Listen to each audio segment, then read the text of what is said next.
Dodge City and in the territory on west, there's just one way to handle the killers and the spoilers, and that's with a U.S. Marshal and the smell of Gunsmoke.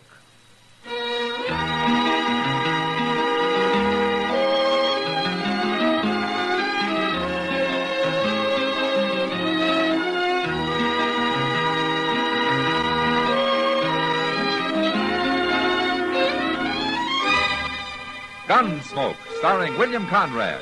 The transcribed story of the violence that moved west with young America. And the story of a man who moved with it. I'm that man, Matt Dillon, United States Marshal. The first man they look for and the last they want to meet. It's a chancy job, and it makes a man watchful. And a little lonely.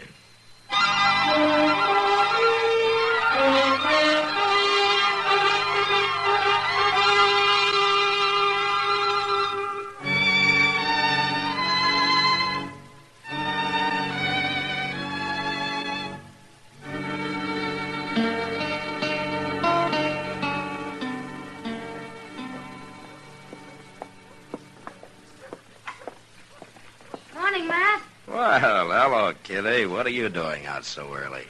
You're not very observant. Look at me. Huh? Oh, it's a riding skirt, huh? I've been clear out to Sand Springs and back before breakfast, too. Alone? I like to ride alone. And, Matt, I jumped a herd of antelope. There must have been 100 of them. That was too bad you didn't have a gun. Shoot one of them, never. Well, I've seen you eat antelope often enough, Kitty. That's different. Well, you couldn't have packed one back anyway. Makes a horse pretty wild sometimes. It wouldn't the horse I was riding. I think he was sound asleep the whole way. Matt, why don't you come riding with me sometime? Me? Mm-hmm. Go riding for pleasure? Why not? You know, Kitty, I took this marshal job to keep out of the saddle. You know, there was a time I was beginning to think I forgot how to walk. You're plain lazy, that's what. All right, I'll go with you sometime. But, I won't promise to leave all those antelope steaks running around loose out there. I'll scream. You won't get anywhere near them. Yeah, I'll bet you would, too. Sure. Hey, Mr. Dillon? Mr. Dillon? Oh, morning, Miss Kitty. Hello, Chester. Say, you've been out horseback riding, Miss Kitty. Chester, someday you're going to make a woman very happy. I am? Matt didn't even notice my riding skirt. You didn't? No. Well, you came up here in a big rush, Chester. What's it all about? Oh, it's Earl Haney, Mr. Dillon, the fellow that banks the faro table over at the Long Branch. Yeah, I know him. Something happened to him, Chester? It sure did. Sam Noonan went out back when he come to work this morning, and he found Haney laying there. Somebody's busted his head open. Is he dead? Not yet, but he don't look good, according to Sam. Well, is Doc there? No, sir. Doc went out to the Tewksbury Ranch. He left a note on his door saying he won't be back till afternoon. Sam come to the office and told me about it. You better go see him, Matt. Yeah.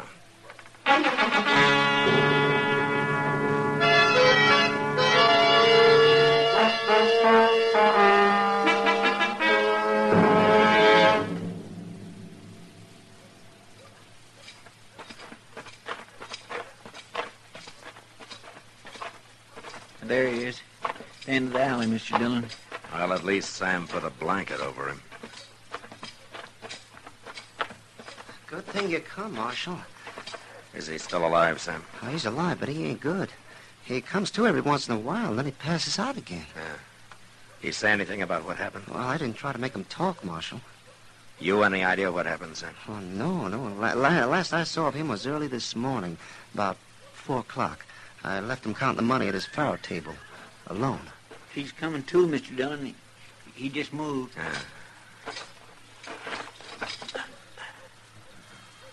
Haney?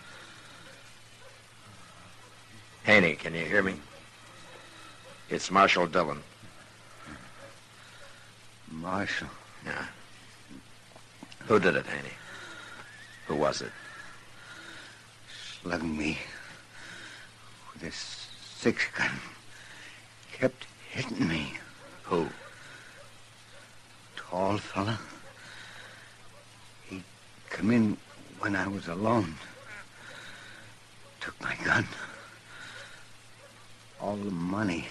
Well, what did he look like, Haney, besides being tall? Real tall. Red hair. Look at there. He's passed out again. He keeps doing that, Marshal.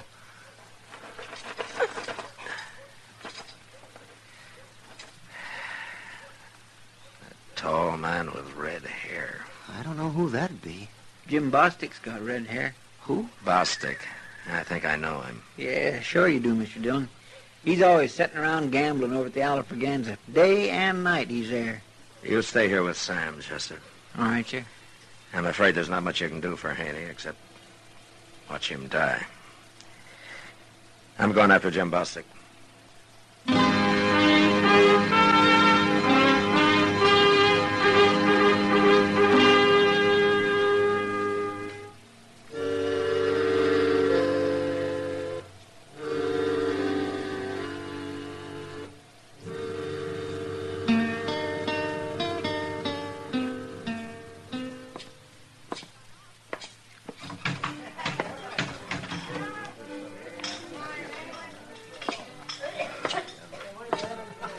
Filled it inside. There they are, gentlemen.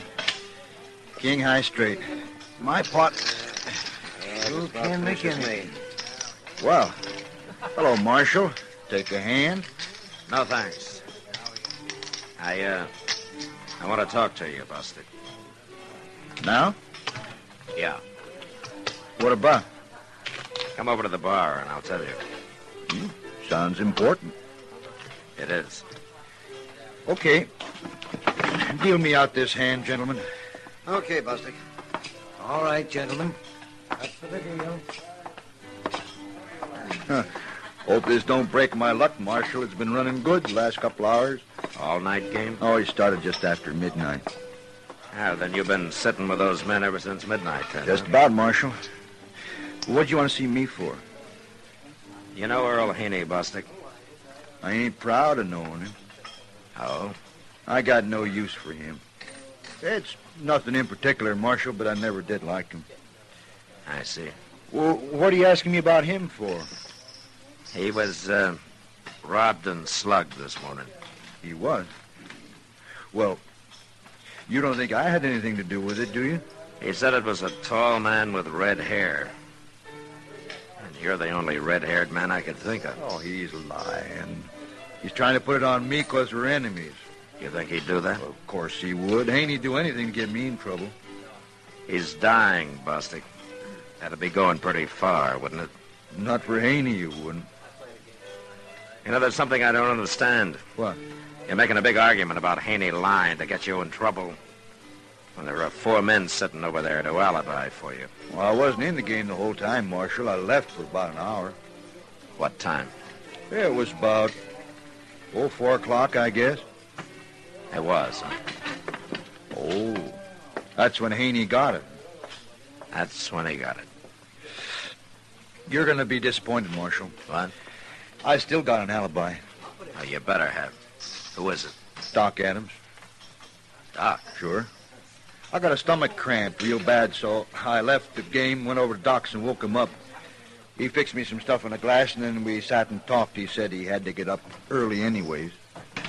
Well, I'll say one thing, Bostick. You don't think straight, but you think fast. Mr. Dillon? Yeah, what is it, Chester? It's Haney. He come to again, started asking for you. Says he's got something to tell you. You'd better hurry. He's awful serious about it. I'll go, Chester. But first, I'm going to take your gun, Bostick. What for? Give it to me. Here, Chester, you hold it. Yes, sir? You're under arrest, Bostick. Under arrest? Take him to jail, Chester. Well, no, look here, Marshal. All you got to do is ask Doc. He'll tell you. Doc's not here. He won't be back till afternoon. Well, I can't wait that long. I'm starting out for Coldwater in an hour. I want to be there tomorrow. You're not going anywhere till Doc gets back. Probably not then. All right, lock him up, Chester. Yes, sir.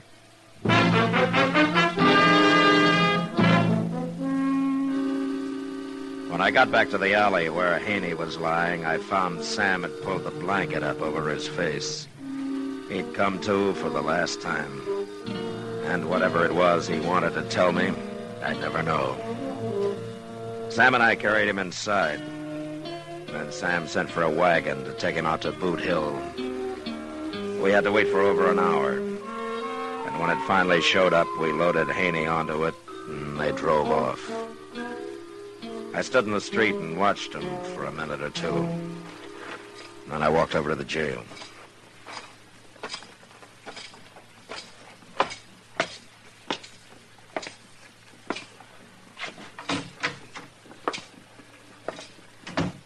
Hey, who's out there?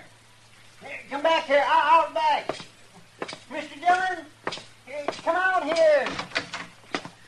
Mercy sakes alive, I didn't think you was ever coming. He had a gun hid out, Mr. Dillon, and he got the drop on me just as I was locking him up. He made me get in the cell here, and then he closed the door on me and left. I've got a key. Well, I should have held his gun on him the whole time. I had it stuck in my belt, though. Who'd have thought he was carrying another gun here? All right, Chester, come on out. I swear I've been yelling myself hoarse. You'd think somebody would have heard me, wouldn't you? He's got over an hour's start on us. Well, he's headed southeast, Mr. Dillon, toward Coldwater. How do you know? That's where he said he was going. Yeah, I know. I heard him. Yes, sir, but he told me again when he left. He said he knew you was going to be awful mad at him, but he'd planned to be in Coldwater tomorrow, and besides, it wouldn't make any difference once you talk to Doc. Well, he kind of decides things for himself, doesn't he? Well, he is a pretty independent fellow, Mr. Dillon, but Doc will be back in a couple hours, so there's nothing to worry about. Nothing to worry about. Well, I mean, as soon as Doc tells you Bostick was with him this morning, then he'll be clear, won't he? Bostick tried to use Doc for an alibi just to stall for time, Chester. But he didn't know Doc was out of town. You talk like you think he's innocent. Well, didn't Haney tell you he was only trying to get him in trouble? Haney was dead when I got there. Oh. Well, me and Bostick was talking about it on the way over here, and we figured that's what he was going to say. I reminded him when he ran off, but he just wouldn't wait for you to come back. He said he'd had all he could stand to dodge, and he wanted to get out of here right now. Like I said, he's kindly independent. He didn't run because he's independent, Chester. He ran because he's guilty, the way any murderer would.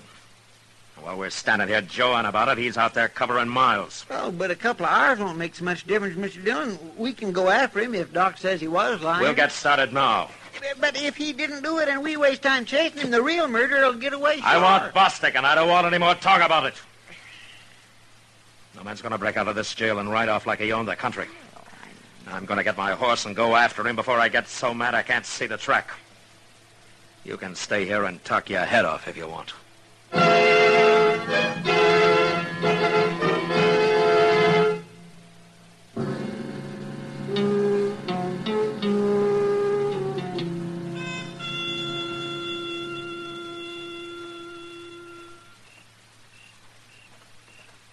The horse is okay, Chester. Oh, mine got tangled up in his tire. Hope the darn fool, that's what all the stomping around was about. Oh, my. I sure do wish we could have a fire to sit around tonight. No, we can't risk it, Chester. From the sign on Bostick's trail, I think we almost caught up with him before it got dark. And unless he's riding all night, he might be camped within a mile of us. Oh, well, I didn't mean it seriously, Mr. Dillon, about having a fire. Honest, I didn't. I was only talking. I wouldn't... Now, take it easy, Chester. It's not you I got mad at today. It's Bostick. Yes, sir. Hey, you still think I was wrong not waiting to talk to Doc, don't you? Yes, sir. I do. Well, I guess that's why they have generals in the Army. Somebody's got to make the decisions. Sure. I was sure wrong about one thing, though. Oh? I wish I'd allowed us enough time to tie on a couple of blankets. It's going to be a cold night. Yeah, especially without a fire.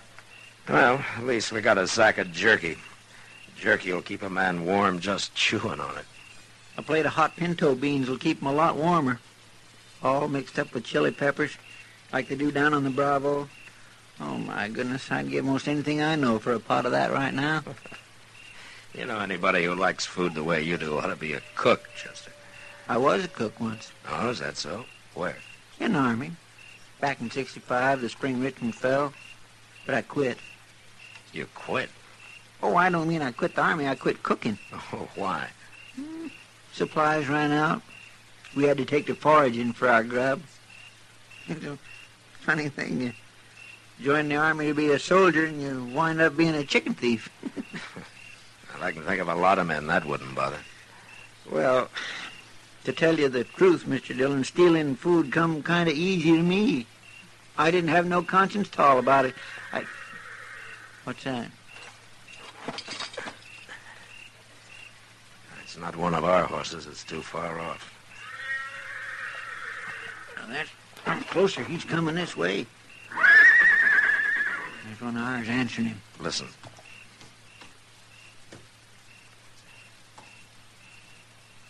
Now, that horse is hobbled, Chester. Come on. There, I see him.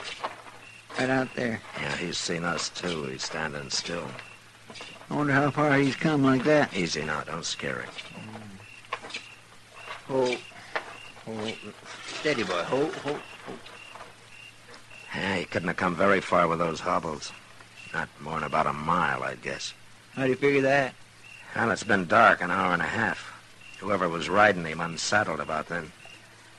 Let's tie him up, Chester, and we'll go back the way he came. You're thinking it's Bostick's horse. And I'm sure hoping it is. I'd hate to surprise an innocent man into a shooting out there.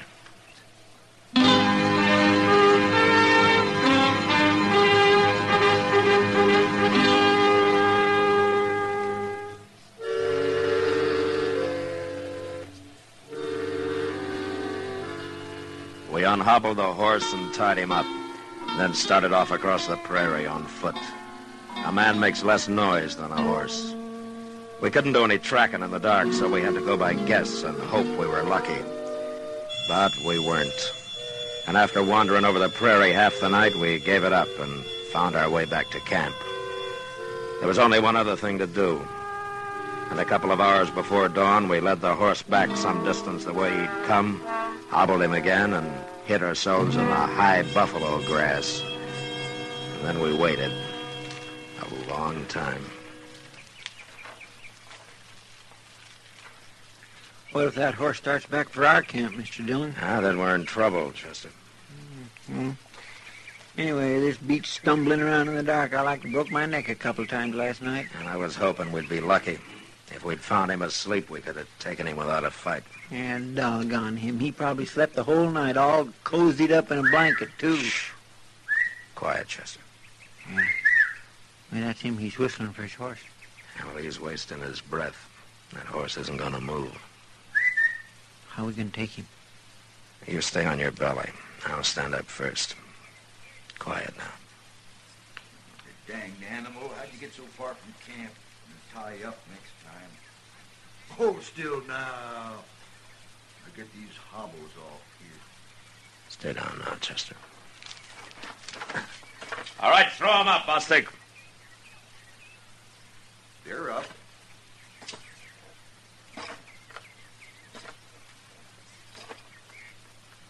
Now, what you come chasing clear out here for, Marshal? I'll take your gun, Bostick.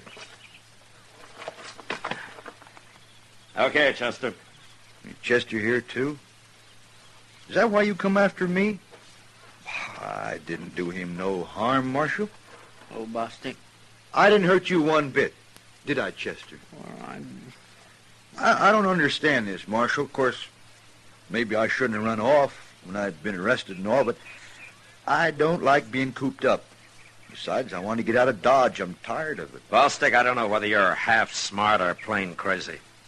But we'll find out when we get back to Dodge.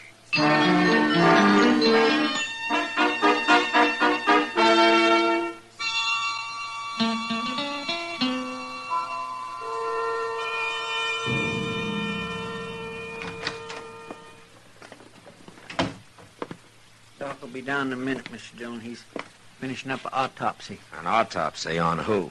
I don't know. You don't, huh?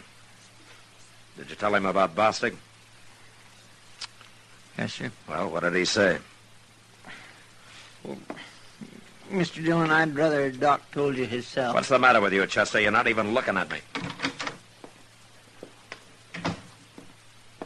Hello, Matt. Hello, Doc. Well, I've got a feeling Chester left it to me to tell you. To tell me what? Ken Scholes got killed, Matt. Well, who's he? He's the faro banker that was hired to take Earl Haney's place. Oh. He got killed and robbed the same way Haney did, Matt. Same time, everything. Any idea who did it? He didn't live as long as they tell me Haney did, but Sam got a few words out of him. He said the bandit came up behind him, so he never saw his face. But before he hit him, he started bragging about how he hadn't planned to push his luck again. But with you out of town, it was easy. He said he was riding off right away and never coming back.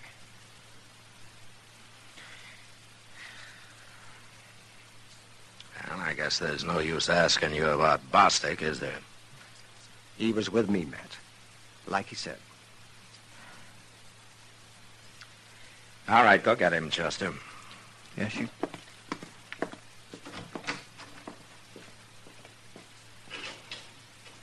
Now, Matt. It's okay, Doc.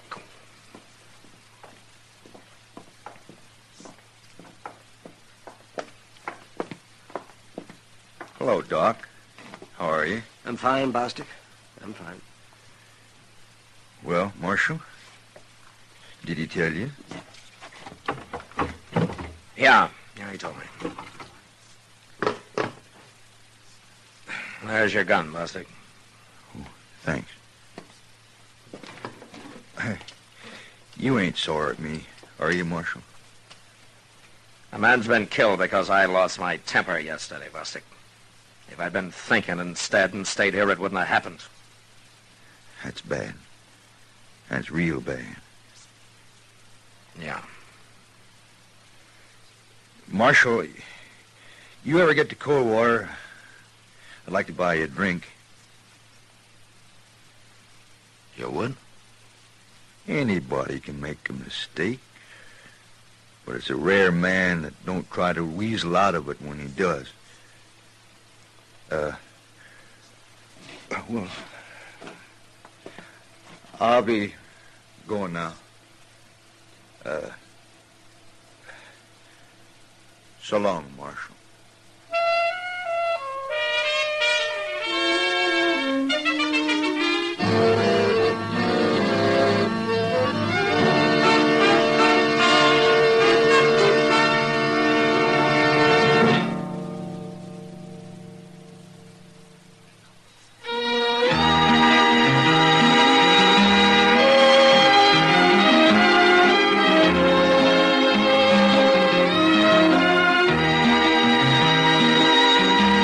Gunsmoke, produced and directed by Norman McDonald, stars William Conrad as Matt Dillon, U.S. Marshal.